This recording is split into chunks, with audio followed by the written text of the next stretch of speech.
Hello, folks. This is Forrester Solmen coming at you. Thank you for joining and tuning into the very first edition of Through the Process, a football podcast. So excited to be here with you today. I can't describe to you how painful it is to not have football, let alone sports. I mean, it is just a crazy time right now. But then again, if you have a passion for something, you can always talk about it. And that's what I'm hoping to use this platform here to be able to do. And a big shout out to Orion on TV for letting me have this platform.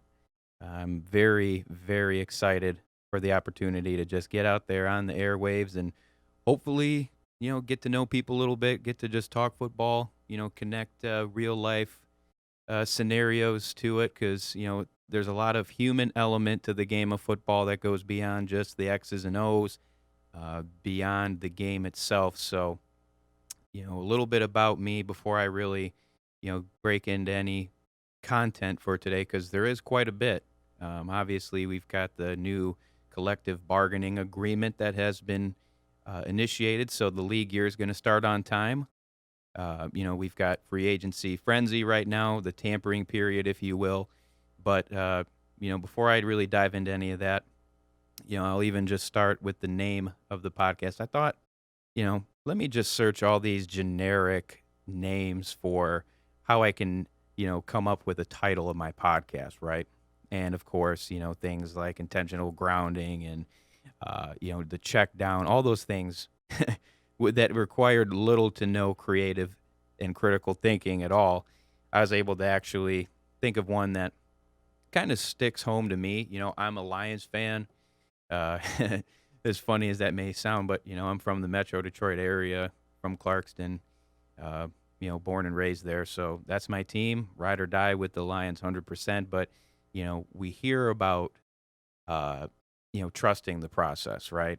But where I necessarily went even deeper into that, and there's ties to this, through the process, specifically because of the Calvin Johnson rule in 2010.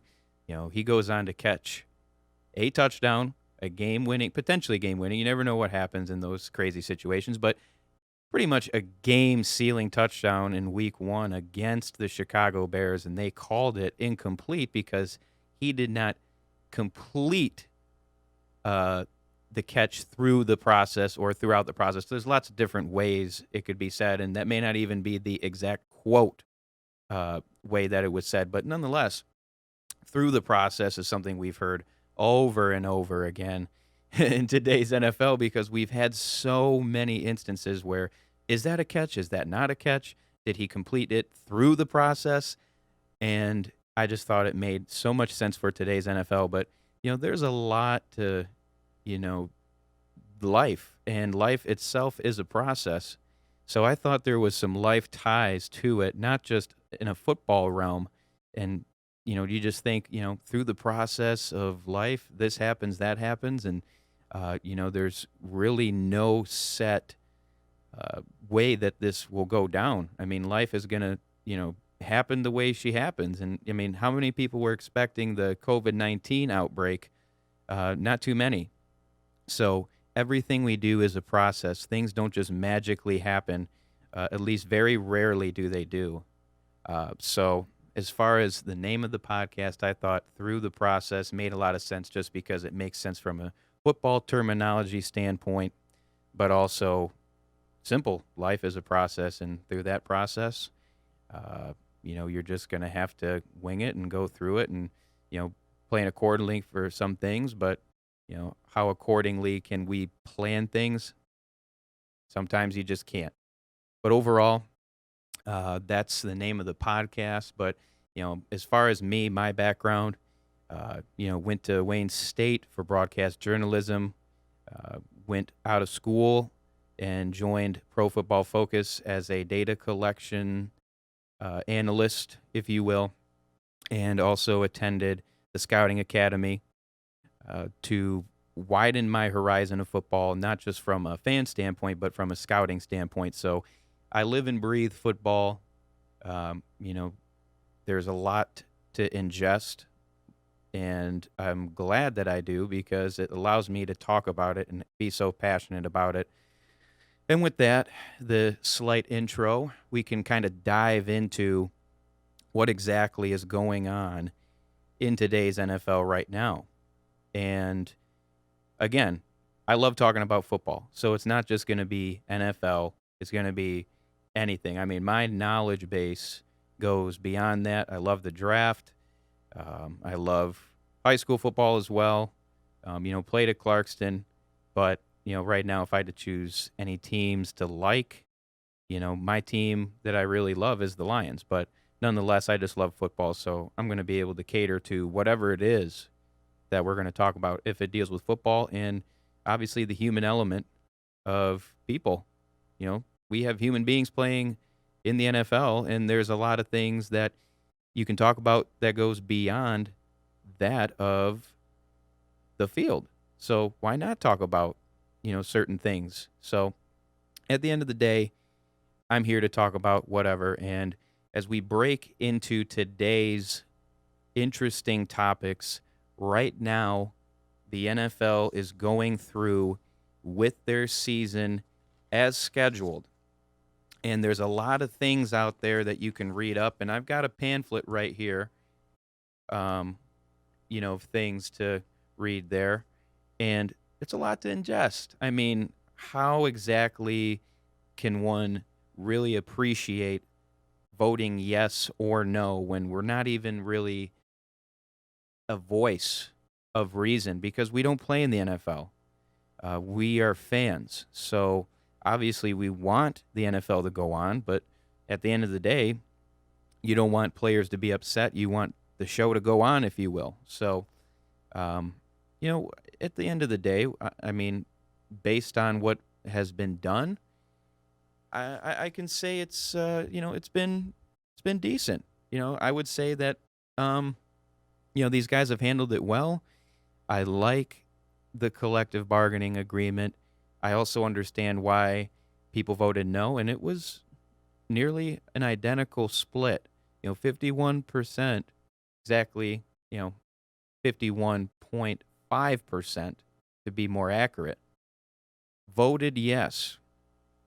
And then the 48.5% of individuals said no. So obviously there's conflicting thoughts on the collective bargaining agreement or the CBA, and we're going to see how things play out in another 10 years or so. And I mean, there's a lot of elements to this, pamphlet, 10 pages of stuff that is, a lot to ingest, but, there's lots of changes coming, most notably, we're going to have an extra game down the road by 2021. There's going to be an increased number of playoff teams to 14 total. So that's an additional team that's added to the playoff bracket, but only one bye. So that's how they can combat that issue of, well, how can we have 7 teams per conference but 2 byes? Well, 2 teams don't get a bye. So at the end of the day, there's an increased revenue share for the players, and because there's an extra game, there's an opportunity for more money. And who knows, maybe that extra game is going to be the game that gets the most viewership somehow, some way down the line, how the schedules of both teams play out and they meet up at the end of the year. I'm telling you, it could be a good thing. I can understand why it may not be a good thing because it's another game for guys to go and have to bash each other's heads in, and that's not always the easiest thing to have to do, I'm sure. So my understanding of that is very minimal. So it's hard to really get a good gauge for the yes or no vote because I'm not an NFL player and I don't really have much of a say or much weight as far as an opinion if this is a good thing or not. I have some sources that I will certainly dive into a little bit and see if they agree with it. How do they feel about it? But then again, everyone's opinion's different. But it's pretty much split right down the middle, and there's a lot to ingest. I certainly think it's good that the NFL's going on, and one of the things that I found was interesting is now players can test positive for marijuana. Now, a lot of people may not seem to agree with that, but as far as I'm concerned, if you are not harming other people, especially yourself, then go right ahead. I'm not concerned with what people do with their life as long as they're not hurting other people or themselves. Now, what's interesting is there's a lot of people that kind of dismiss the idea of, oh, people that are playing professional sports shouldn't be doing drugs. Well, I don't want them to be injecting themselves with morphine or all these different kinds of drugs, taking painkillers, when they could be having a safer alternative for their pain management, which is marijuana. So I think it's very good for the health of these players. Now, a lot of people not even just people, but actual players that I've seen interacting on Twitter, they're not very for that. Oh, I can't believe, you guys went through with uh, the collective bargaining agreement because you guys get to smoke weed. Well, okay. I wouldn't necessarily just tie it to a recreational thing. I mean, marijuana does so much for people, and especially players that are dealing with pain and chronic ailments. Marijuana is proven to be much more healthy and effective than pills. So I do like how we have progressed to that. And at the end of the day, I'm not going to complain about it. Um, I don't think it should tempt too many players to just go off the deep end and say, "Oh, now I can smoke marijuana," and you know, does their career go down the drain? There might be some guys that now that they have the leeway to do that, and they don't have the structure and that rule in place to keep them from flying off the handle, if you will. Then sure, maybe it's not the best thing, but you know what? A lot of these guys can balance a healthy lifestyle to a healthy amount of production on the field. So I think it's great that guys can medicate themselves safely and effectively now without the fear of being suspended. And mind you, that's a wormhole you don't want to have to go down. And imagine if you weren't somebody that was a marijuana user and you go and have a cookie or you have a piece of candy or something like that, and all of a sudden you test positive for marijuana. Well, I'm not a marijuana user. I had something. Well, too bad. That's the rule. But now it's not. So even if a mistake happens, which mistakes happen all the time with performance enhancing drugs, guys just don't know what's in things. And oh, I'm popped and all of a sudden I'm suspended.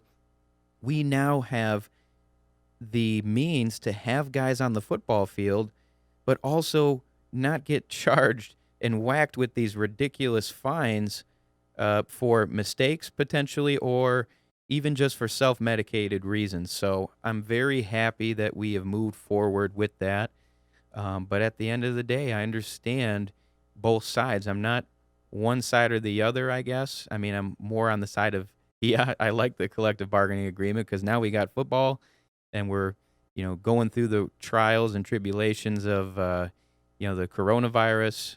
But hey, the league still goes on and things are moving as scheduled. And speaking of on schedule, a lot of teams right now are signing NFL free agents that have been released prior to the start of free agency. Now, the thing is, when you're an NFL team, you can sign people off the street that were under contract but were cut. So that means guys like, for example, with the Lions, Rick Wagner doesn't have to officially wait till Wednesday to sign a contract. And we've seen guys who get franchise tagged today, they're under contract. And those are really the only people that you see signed today. people that have expired contracts can get tagged, but otherwise, if you have an expiring contract and you're not under contract, you got to wait till Wednesday officially to sign your deal. But with the tampering period beginning now on Monday, we're basically going to see how the league will unfold. So it's going to be interesting. Not saying that those guys that are franchise tagged are going to stay with the team because, well, just because you're franchised doesn't mean that we're going to keep you. These teams are smart.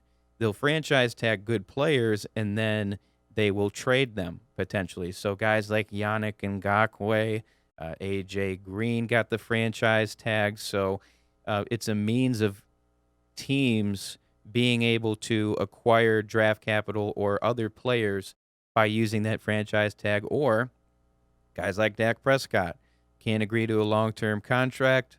We're going to hit you with the franchise tag, and we're going to go from there. And usually the franchise tags just don't really work out that well. Most of the time, guys leave after a year, but nonetheless, sometimes you just got to do what you got to do in the short term to hopefully make the long term better. But as far as the Lions are concerned, they didn't franchise tag anybody, but there is a player that had been connected to the Lions, or at least a lot of people thought, hey, I'd love to have Joe Thuney, the guard, because Graham Glasgow is going to test the free agent market because the Lions, for some reason, are not re-signing him and giving him the opportunity to sign with the Lions again for whatever reason. So, okay, Joe Thuney, he's the top guard out there and a guy that could really, really help this franchise. But you have the Patriots using the franchise tag on him. So it's going to be interesting to see, what happens now. Do the Lions still have an opportunity to get him, or are they probably going to just, let Graham Glasgow go? I have no idea. But to say the least, I would say they got their work cut out for them. With $50+ million in cap space, you don't really know how things are going to go. And to me, I don't know if there's going to be a splash signing or not. My idea of a splash signing for them this year is actually Javon Hargrave, defensive tackle from the Pittsburgh Steelers. He'd be a great fit and can play all over the defensive line, was mostly a nose tackle for the Steelers predominantly, and yet this guy's 6'2", 305, and yet he's moving people in the ground game. He's making a lot of tackles, and he's also getting a lot of pressure while predominantly getting double teamed.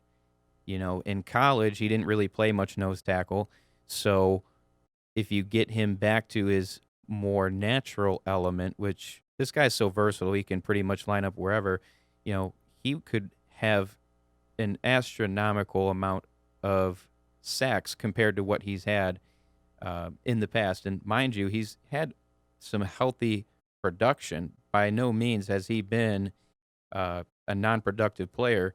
To give you an idea, the past 2 seasons, he's had 10.5 sacks. 4 last year, 6.5 in 2018. So the guy can get pressure, and that's obviously probably the biggest area of concern for the Lions right now is increasing the pass rush. And the most difficult thing for an offensive line, quarterback, offensive coordinator to deal with is disruption from the interior of the defensive line.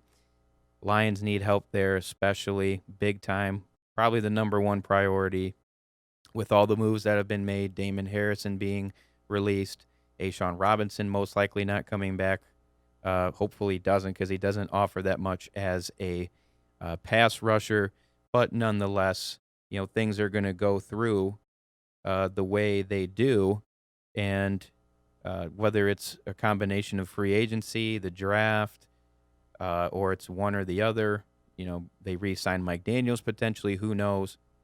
They got to start engineering pressure from the interior first and foremost, because there really hasn't been that presence since Ndamukong Suh left, and the defense hasn't really been the same since. So they have their work cut out for them, but this is also a very, very deep class of guys out there that can help engineer a better pass rush from the interior, but also help stuff the run, something that unfortunately kind of went south when it shouldn't have.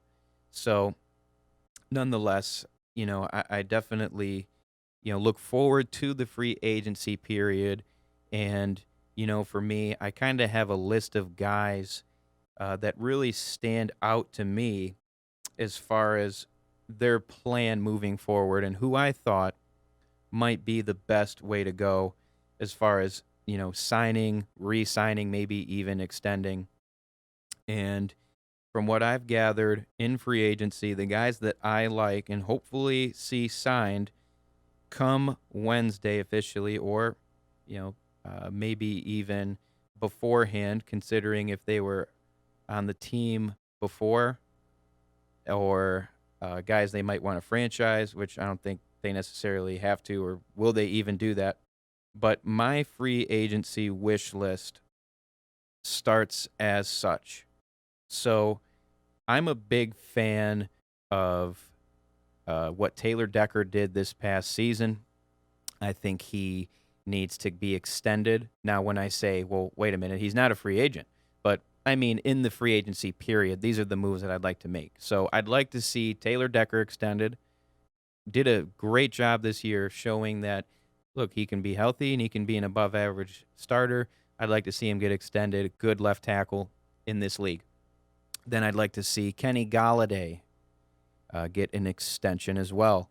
I mean, that guy has been dynamite since he's come into the league, and he's only gotten better and better. He is a top receiver in the league, folks. He has everything you want: speed, size, toughness. I mean, he encapsulates everything you want in a every down, every situation receiver. He'll get paid big time.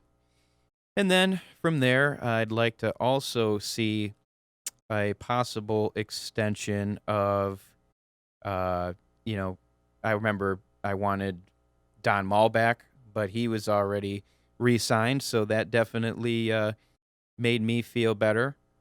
But other than that, as far as guys that I would want them to re-sign that are free agents, um, would be Ode Abuji, a guy that isn't necessarily that great of an option, but he's known to be effective in Darrell Bevel's system to some extent. But I really liked what he did in 2018. He did a phenomenal job with the Cardinals, especially in pass pro.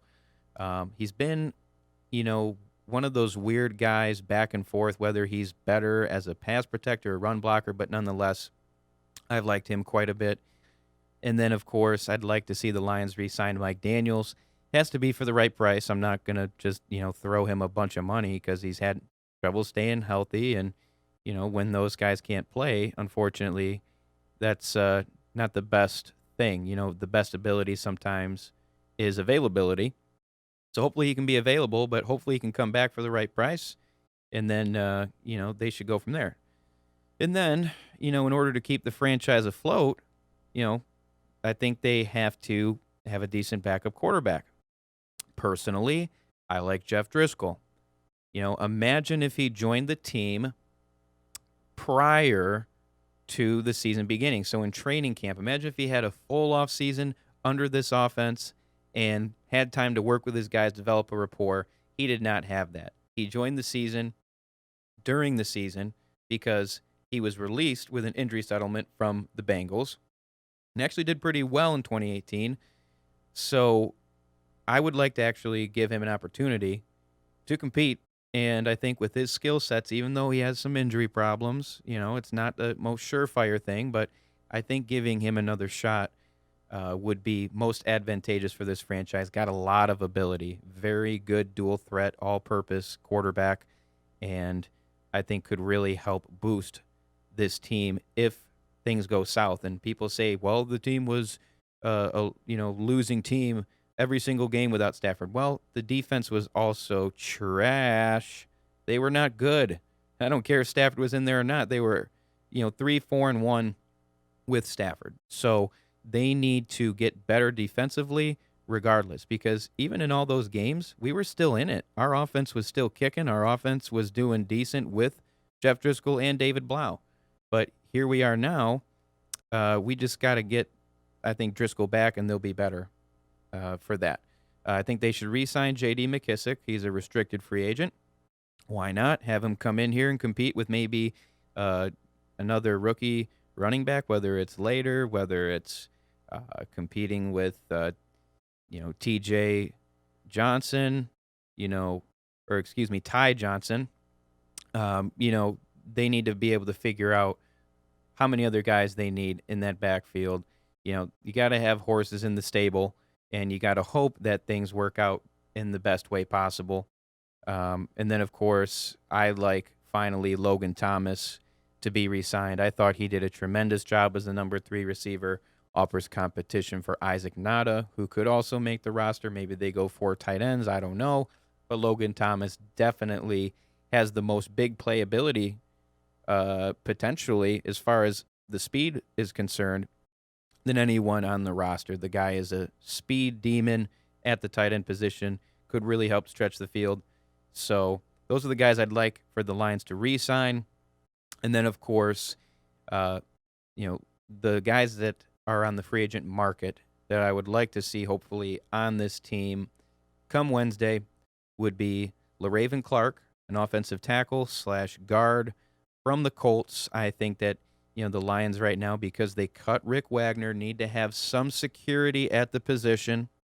And this guy offers some starting experience inside and outside on that offensive line, and I think is some good competition for someone like Terrell Crosby, who I think is going to end up being a quality starter for this football team. I'm excited to see what he can do. And then, of course, I have Javon Hargrave. I've already touched on him being a really good fit, and I think he is their splash signing, essentially. And from there, I have Bruce Irvin, a guy that's pretty well known as a Seattle Seahawk. Had a brief stop in Oakland with the Raiders, now Las Vegas Raiders, and then had a 1-year contract and is now back on the free agent market after spending 2019 with the Carolina Panthers. And in 13 games, he had 8.5 sacks, I believe, and I can confirm that with you right now. I think he's one of those guys that gives you the flexibility to not only play in a edge rushing stance, but he can stand up and create a pass rush as well as drop into coverage, go off the ball, similar to Devon Kennard, but has a lot more speed. And he loves to knock that football out of there. I mean, just a couple years ago, this guy was, leading the NFL in forced fumbles as well as, a certain stretch of games where he was just knocking that ball loose. And the Lions need playmakers, and I think he's one of those guys that can help bring along someone younger that they draft potentially, or, just pair up well with a guy who's more reliant on power like Trey Flowers on the opposite side and provide a good amount of depth that you can rotate guys in and out and have a fresh group of guys rushing the passer. So Bruce Irvin, to me, is the guy that they need to sign off the free agent market on the edge to compete. And yes, it is 8.5 sacks. And to be precise, he did, in fact, play in 13 games. So I wanted to make sure that I was as accurate as possible for you guys, but he's definitely a guy to watch out for and someone that I think could very well help the franchise. And then last but not least, Jaron Kearse from the Minnesota Vikings. I like him quite a bit. He's 6'4". He says that he's 227 pounds. I looked on his Twitter, and he looks every bit of that. So on NFL.com and a couple other places, you'll see it's 215, I believe, but this guy is built way more than that. This guy's 227 pounds and has a good build, as I said, 6'4", and he plays safety. And what I like about his ability, beyond just being hit stick in the running game. He actually does a really good job in the slot, in particular with tight ends or big slot receivers, guys like Larry Fitzgerald, for example, um, because of his size and length. He's not a speedster by any means.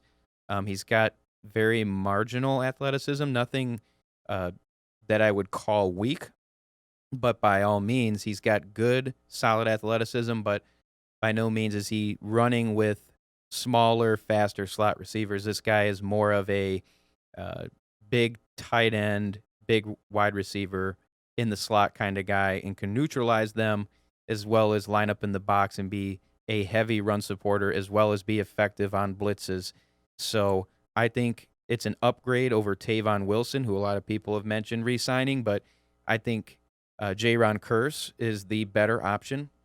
Now, he did have a slight run-in with the law in October of last year, but they were misdemeanors for uh, suspicion of driving while intoxicated, and then as well as there was some firearm possession misdemeanors. But we'll see if those things are going to be too much of a deterrent, or if they'll be you know discarded and not really paid much attention to, because I know Bob Quinn, Lions general manager, is pretty smart and does not usually go for guys like that. But nonetheless, he's not a repeating offender of anything. He's known to have good character, but he's worn out his welcome in Minnesota.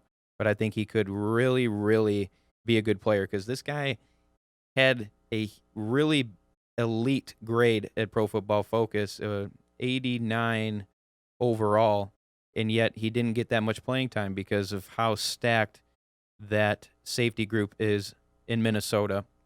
So I'd love to see him on the Lions. I'd love to see him have an opportunity to get out there and make some plays. So the last thing I'm going to mention, and although I could have tied him in with the extension portion of what I just talked about, was Darius Slay. I don't even know if that's something I could even entertain or wish to want, because it seems to me that he's probably going to get traded. But Lord, please, I'm begging you guys, and I'm talking about you, Bob Quinn. I'm talking about Rod Wood. I'm talking about Martha Ford.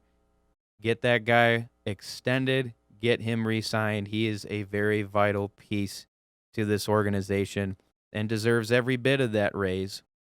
But unfortunately, he might end up getting traded. So that'll totally shake up the free agent market, because then I'll probably have to add a cornerback to this list.